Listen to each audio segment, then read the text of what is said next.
Welcome back to Practice Makeover. After 4 seasons of doing this show, there was always something missing. You see, after the cameras have gone off and the coach and consultant have headed home, the advisor usually invites us into their office and tells us all the things they plan to do and not to do. Well, we're going to find out in this really special episode exactly what Matt and Nina really think. So how are you feeling after all of this? I'm tired, but we've had a great week and we've had a lot to think about, so we're still excited. Matt, what do you think? Definitely excited, still a little apprehensive, but a lot of great information, so definitely it's been fun. So you sat down, you met with Ray first. You walked out of that meeting a little bit anxious and apprehensive. What were you thinking? What are you thinking now? So, yeah, I just felt really overwhelmed. I mean, I just think of all the things we already have going on, and then there's all these things Ray brought up, but we had more time with him, and that I think really was something that was very beneficial for both of us. We talked a lot of things through. We were able to understand more of what his angle was, and I think help us implement it a lot better. So less overwhelmed, more excited, but I think I've got a better balance now than just the gung-ho, let's do this right here, right now. Which makes me feel a lot better. Better. Because, as we talked about, Nina's definitely usually all in, and now she's taken a little bit of a step back, and it makes me feel much better about the situation. Most advisors, when they think robo, they think about, and it's one of the things we initially talked about, was adding robo to attract more young families. But you guys are going to use this platform for your current clients as well, right? I think that's part of the plan. I think it's one of those things where we're still up in the air, definitely of what direction we're going to take, but I think it definitely fits into some of the current client base. And I think it's definitely, the technology, like we talked about, is really exciting. And I think it, once again, goes back to the communication of this to the current client base and who does it really work for, and just educating people on that. So. And we want to go where our clients need us. So, I mean, if the future for everything is web-based and it's the technology, we think this is the technology fit for what we're trying to accomplish. And if that's the case, we want to go where our clients need us, and we want to be ahead of the curve, not behind it. And I think this is the way to do it. We're just making sure it's done well. And where I saw a lot more apprehension was in your conversation with Aaron. Aaron's really smart, and he has a lot of these conversations with advisors. Yeah. But I think it may have been a little overwhelming, some of the points he made. And Matt, I initially saw your antenna go up when he started talking about tiering your practice. Correct. What do you think? Are you planning to tier your practice? Could that be a part of your future here? Nina and I talked about that, and we've talked about it a lot over the years, and I think tiering our practice is definitely not what we want to do, even if we implement this robo structure.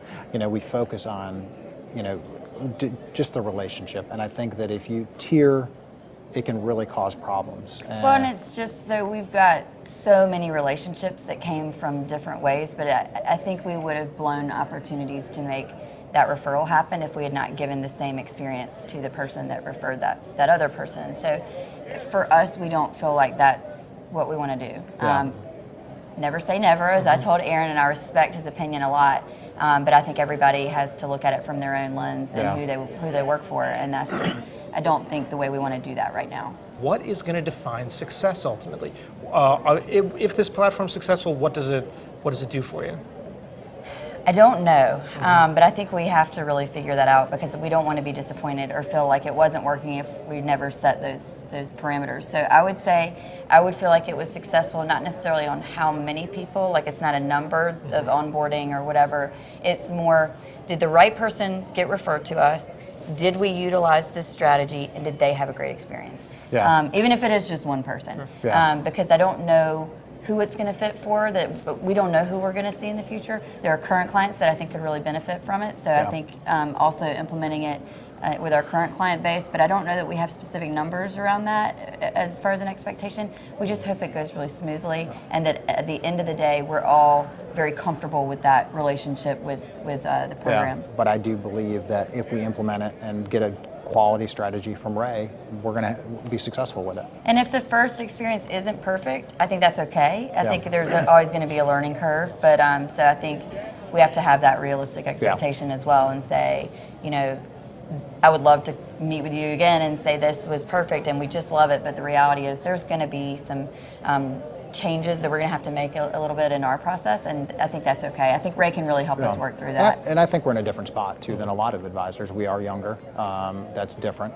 and we do have time in the business, which is different, and then we also have the ability to be in it long term.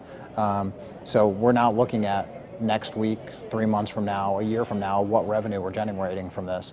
We're really looking at this long term, being ahead of the technology curve, making sure that we're taking advantage of that technology that's out there. And I think that's what our clients want us to do, and they want us to be forward thinking, not only on technology, but investments, planning, and things of that nature. So I think that's what I'm excited about more than anything, is looking at something very new, very, we called Aaron a pioneer. What he's doing is really unique and something totally different. And having this platform, I'm excited about it. Where I'm still apprehensive about how we're going to do it, but I know that if we put the communication strategy in place and implement it, we're good.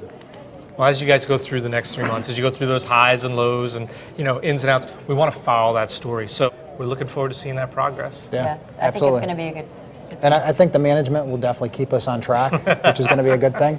So. I usually do. Exactly. Well, I'm excited to see that progress. Yes. Thanks for letting Investment News and Practice Makeover invade your practice here for a little while. Absolutely, It's been a Matt. pleasure. Thank you, Matt. It's been Thank great. you. Thank you. Well, it seems Matt and Nina are still committed to adding a robo element to their practice. It's a journey that's going to have its ups and downs, and we can't wait to check in on their progress. For Investment News, I'm Matt Ackerman.